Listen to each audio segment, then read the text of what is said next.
بسم اللہ الرحمن الرحیم۔ شروع اللہ کے پاک نام سے جو بڑا مہربان اور نہایت رحم کرنے والا ہے۔ السلام علیکم، آپ دیکھ رہے ہیں اسلامک واقعات آفیشیل۔ آج کی اس ویڈیو میں ہم حضرت سلیمان علیہ السلام اور ملکہ بلقیس کے تخت کے بارے میں بیان کریں گے، تو چلتے ہیں ویڈیو کی طرف۔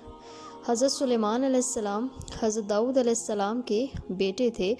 اللہ تعالیٰ نے حضرت سلیمان علیہ السلام کو ان کے والد محترم حضرت داؤد علیہ السلام کی بادشاہت اور نبوت میں جانشین مقرر فرمایا اور اپنے فضل و کرم سے ان پر بہت سے انعامات فرمائے۔ اللہ تعالیٰ نے حضرت سلیمان علیہ السلام کو پرندوں کی بولیاں بھی سکھا دیں۔ حضرت سلیمان علیہ السلام نے اللہ تعالیٰ سے یہ دعا مانگی کہ اے اللہ، مجھے ایسی بے مثال بادشاہت عطا فرمائیے جو آپ نے کسی کو بھی عطا نہ کی ہو۔ اللہ تعالیٰ نے حضرت سلیمان علیہ السلام کی دعا قبول فرمائی اور آپ علیہ السلام کو بے مثال بادشاہت عطا فرمائی۔ اللہ تعالیٰ نے حضرت سلیمان علیہ السلام کو صرف انسانوں ہی نہیں بلکہ جنات، درند، پرند، چرند اور اپنی دیگر مخلوق پر بھی حکومت عطا فرمائی۔ آپ علیہ السلام سب کی بولیاں سمجھتے تھے اور اس نعمت پر آپ علیہ السلام اللہ تعالیٰ کا بہت زیادہ شکر ادا کیا کرتے تھے۔ اللہ تعالیٰ نے حضرت سلیمان علیہ السلام کے لیے معجزے کے طور پر ہوا کو مسخر کر دیا تھا۔ وہ جہاں بھی جانا چاہتے تھے تخت پر بیٹھ جاتے اور ہوا کو حکم دیتے لے چل، وہ فوراً انہیں لے کر چل پڑتی۔ اسی طرح جنات کو بھی اللہ تعالیٰ نے حضرت سلیمان علیہ السلام کے تابع کر دیا تھا۔ ضرورت پڑنے پر وہ ان سے بآسانی کام لیا کرتے تھے۔ حضرت سلیمان علیہ السلام اللہ تعالیٰ کے کلمے کو بلند کرنے کے لیے جہاد کیا کرتے تھے۔ ایک مرتبہ حضرت سلیمان علیہ السلام کے سامنے عمدہ جنگی گھوڑوں کی نمائش کی گئی تو آپ علیہ السلام نے ان گھوڑوں کو اپنے رب کی راہ میں جہاد کی خاطر بڑا پسند کیا۔ جب وہ گھوڑے دوڑتے ہوئے آپ علیہ السلام کی آنکھوں سے اوجھل ہو گئے تو آپ علیہ السلام نے انہیں دوبارہ واپس لانے کا حکم دیا۔ جب تمام گھوڑے واپس آ گئے تو عذرا محبت آپ علیہ السلام ان کی پنڈلیوں اور گردنوں پر اپنے ہاتھ پھیرنے لگے، یہاں تک کہ نماز عصر کا وقت جاتا رہا۔ پھر خیال آیا کہ نماز عصر قضا ہو رہی ہے تو فوراً اللہ تعالیٰ کی طرف متوجہ ہو گئے۔ حضرت سلیمان علیہ السلام کی فوج میں ہدہد پرندہ بھی تھا جس سے آپ علیہ السلام کئی کام لیا کرتے تھے۔ ایک مرتبہ آپ علیہ السلام نے اسے غائب پایا تو کہا، اس کے غائب ہونے پر میں اس کو سخت سزا دوں گا یا اسے ذبح کر دوں گا یا وہ میرے پاس اپنا کوئی صحیح عذر لے کر آئے۔ کچھ دیر کے بعد ہدہد ایسی خبر لے آیا جس سے اللہ کے نبی نے حضرت سلیمان علیہ السلام بھی بے خبر تھے۔ اس کی غیر حاضری کا معقول عذر ہونے کی وجہ سے قصور قابل معافی تسلیم کیا گیا۔ ہدہد نے آ کر بتایا کہ میں نے سبا کے علاقے میں ایک عورت کو لوگوں پر حکمرانی کرتے دیکھا ہے، لہٰذا آپ علیہ السلام نے ہدہد کے ذریعے اسے خط بھیجا جس کا ملکہ بلقیس نے جواب دیا۔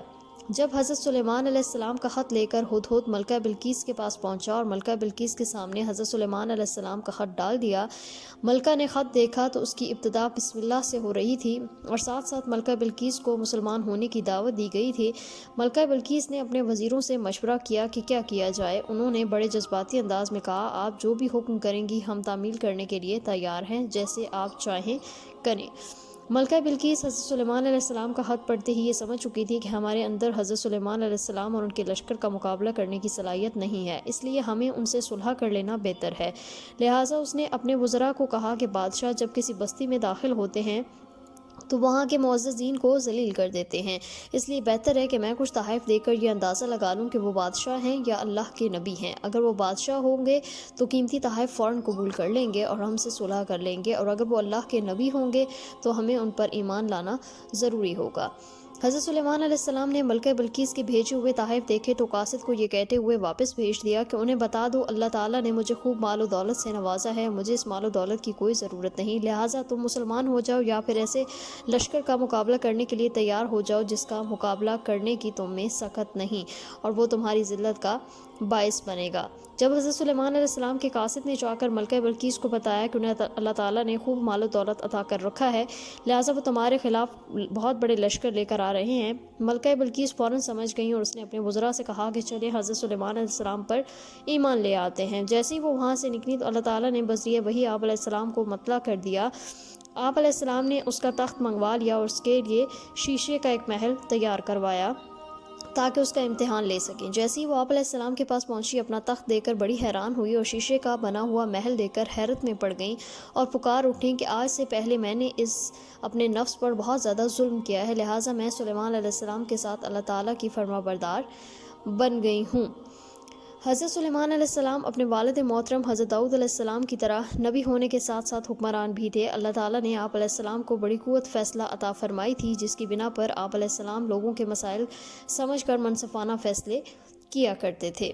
حضرت داؤد علیہ السلام کے پاس ایک مقدمہ آیا کہ ایک آدمی کی بکریاں رات کے وقت دوسرے آدمی کے انگور کے کھیت میں گھس گئیں اور اسے نقصان پہنچایا۔ حضرت داؤد علیہ السلام نے یہ فیصلہ سنایا کہ کھیت والا بکریاں لے لے، اور اس کے لیے کہ وہ نقصان بکریوں کی قیمت کے برابر تھا۔ جب مدعی اور مدعی علیہ حضرت داؤد علیہ السلام کا فیصلہ سننے کے بعد باہر آئے تو حضرت سلیمان علیہ السلام کو اس فیصلے کا علم ہوا۔ حضرت سلیمان علیہ السلام نے اپنے والد محترم داؤد علیہ السلام سے عرض کیا کہ آپ کا فیصلہ تو صحیح ہے، لیکن اس سے بہتر یہ ہے کہ بکریوں کا مالک کھیت کی دیکھ بھال کرے یہاں تک کہ وہ کھیتی پہلے کی طرح ہو جائے، اور کھیت والا بکریوں کے دودھ اور اون سے فائدہ اٹھا لے یہاں تک کہ اس کا کھیت پہلی حالت میں آ جائے، پھر بکریوں والے کو بکریاں واپس کر کے اپنا کھیت واپس لے لے۔ اس بارے میں چونکہ حضرت سلیمان علیہ السلام کا فیصلہ زیادہ بہتر تھا، اس لیے اللہ تعالیٰ نے حضرت سلیمان علیہ السلام کا فیصلہ پسند فرمایا۔